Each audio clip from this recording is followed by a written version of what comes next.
Hello, it's Phil Thatch and I am here in Cambridge Square, and I just got a new little something in the mail from Viltrox. They sent me this lens and asked me to try it out and see what I thought. So I will do that. This is the Viltrox 23mm f1.4. It's designed for APS-c cameras and they make it for several mounts, and most notable for me is they make it for Nikon Z. And I believe it is an autofocus lens.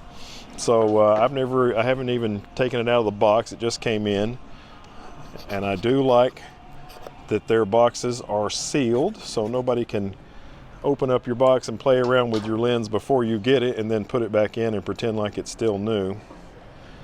So there it is, a nice box, got some paperwork and a little pouch that says Viltrox, pretty cool. Some silica gel, some sort of certificate of somethingness, and somewhere in here is the lens. There it is. It's larger than I thought it would be, but it is autofocus. It's got a rear cap that says Viltrox and has Z, and oh, it even comes with a lens hood, so we'll put that on. Pretty good looking lens cap, a pinch lens cap. Here it says AF. It does autofocus, they say. 23mm 1.4 STM EDIF. Looks like the focus range is 0.3 of a meter to infinity, and 0.3 of a meter is 0.98 feet. 52mm filter threads. The aperture ring is clickless, which I'm not a fan of. 1.42, 2.8, 5.6, 11, 16, and it has an A setting right here. I don't know if you can see that, but I think if you put it on A, then you can control the aperture from the camera. And the camera is the Nikon Z FC. So we're just gonna pop this thing on here for the first time. There is a USB-C connector, so you can update firmware to keep it compatible with future Z series cameras if this one quits being compatible. Oh, there's the dot right there. So there it is.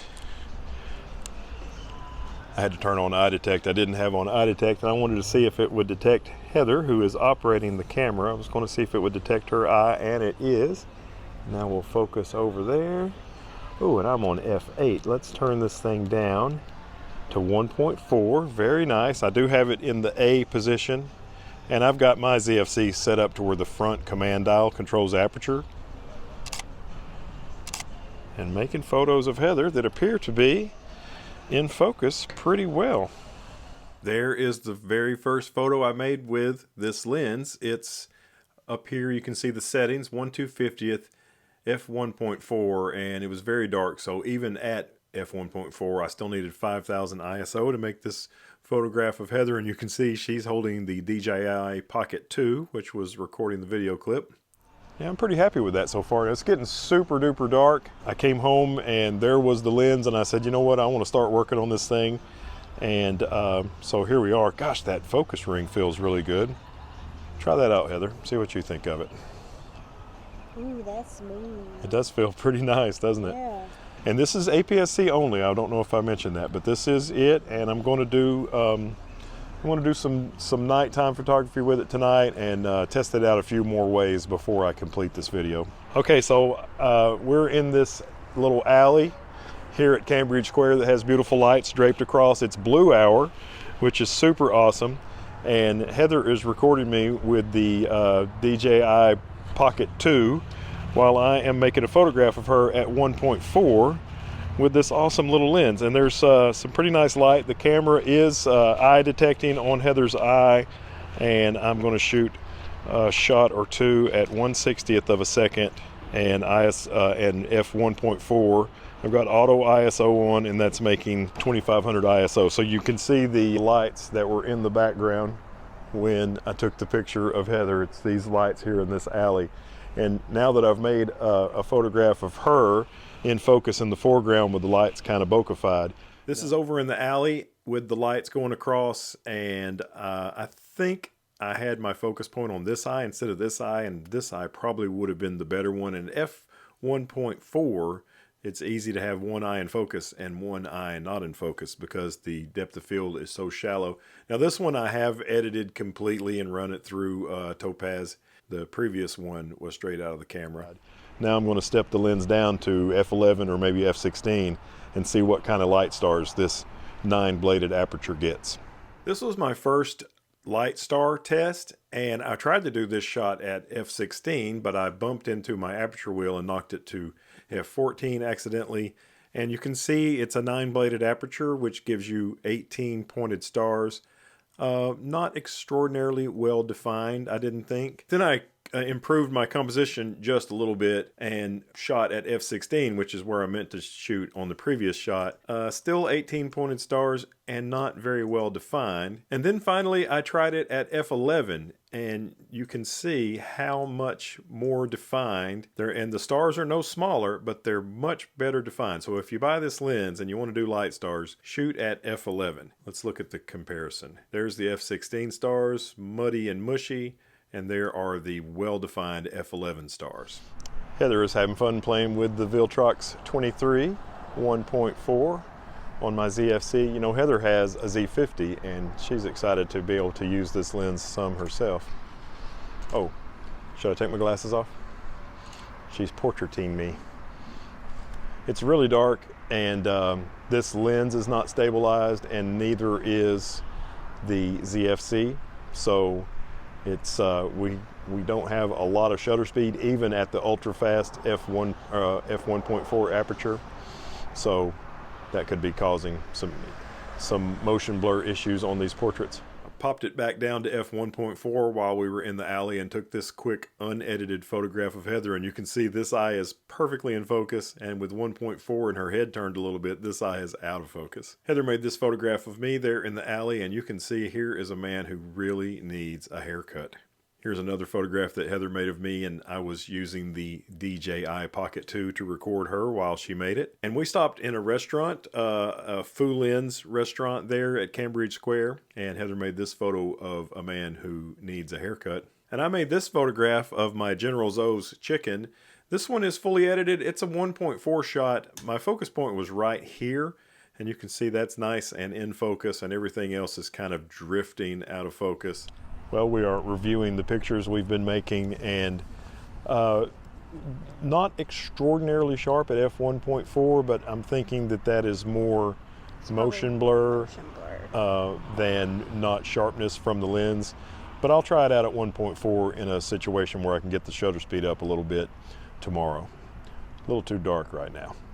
Well, good morning. It is now tomorrow, and I wanted to continue to use this lens and see what it can do. Last night it was just getting really dark, and it was causing autofocus problems, and that's not a problem with this lens. In extreme darkness, the Nikon Z series and most cameras don't autofocus extraordinarily well.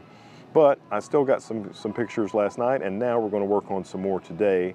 And I can't show you the lens in this particular video clip because I'm actually using the ZFC and the Viltrox 35 f1.4 to make this video clip.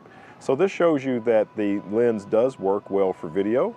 I can see on the flip screen on the ZFC that the focus point is right on my eye, so the eye detect autofocus is working well with this lens. And this lens is 23mm, so it's 35mm full frame equivalent, and that's a little too tight to hold the camera close and vlog with. Right now I have the camera about 2.5, maybe 3 feet away from my face, and it's just perfect for that. So if you have, if you're in a small studio situation, this lens would be really nice. And I think you can see in the background that the buildings in the background are nicely, they're not completely out of focus, but there is some good separation between me and the background with this lens. So that's really good. Now the next thing I got to do is get rid of this horrible hair. I've been needing a haircut for a while. So let's go work on that, and then I'll get back to working on this video. Well, the haircut operation was a resounding success. And I mentioned in the previous clip before I got my haircut that this lens is not wide enough to vlog with, but I've got a little Manfrotto mini tripod, which is about 6, maybe 8 inches long, attached to the bottom of the camera, and I'm holding my arm all the way out, and you can vlog with this lens. And I think, just like in the previous clip, look at the separation, really great at f1.4. The bad news is there's no stabilization in the Nikon Z or the Nikon Z50, which are the only cameras that are out that work with this lens in the Z family, and the lens is not stabilized, so that's a problem for vlogging, but just a demonstration that you can vlog with this, and it looks really good, I think. All right, well, the next thing I did was I walked around here at beautiful Cambridge Square and made a few photographs of various things: garbage cans, park benches, buildings, fountains, just kind of goofing around and seeing what the quality of the images look like with this Viltrox 23. This was the first photograph that I made as I walked around Cambridge Square looking for stuff to photograph. I thought this tiny little sign was cute. Here's a 1.4 shot of a really interesting bench there at Cambridge Square. This photo has been edited a little bit. It is a 1.4 shot of the fountain, and you can see I'm at 1/4000th of a second on a really cloudy day. So if you're planning on shooting this lens wide open in bright daylight, you'll probably need an ND filter. Here's an up close shot of the fountain, still at 1.4. This one has been edited a little bit. I basically just hit auto settings and then I cropped it, as you can see, straightened it a little bit and cropped it. But what I wanted to show you while I was in the develop module, as we come down here, you can see that there are profiles in Lightroom for this lens. Here it is, the Viltrox AF-23 1.4Z. So that was really cool. I have it set to remove chromatic aberration, but if you look here, you can see there's some green there, and on a lot of the drops there are pink chromatic aberration or magenta. So let's go into manual and see if we can remove that. Here we'll put it on that green, and now that green coloring is gone, and let's see if we can get rid of the pink as well. There we go. So even though at f1.4 there is some chromatic aberration, it's pretty easy to fix it with Lightroom. I really like the way this shot of the fountain turned out. Usually with fountains and waterfalls, I will use a long shutter speed and try to smooth the water out. But on this one, I shot at 1/4000th, and the goal was to freeze the water, and I thought it turned out really nice. Then I started shooting not wide open. This is an f8 shot of the Hoptown Beer Bar. I love the entrance right there on the corner of this building. And on this shot, I had to point the camera at an upward angle so you can see that the lines are not perfectly straight. On this shot, I did the front of Davis Wayne's Food, Spirit, and Soul. And I love the blue and brown and white colors on this entrance. And this one I shot at f5.6.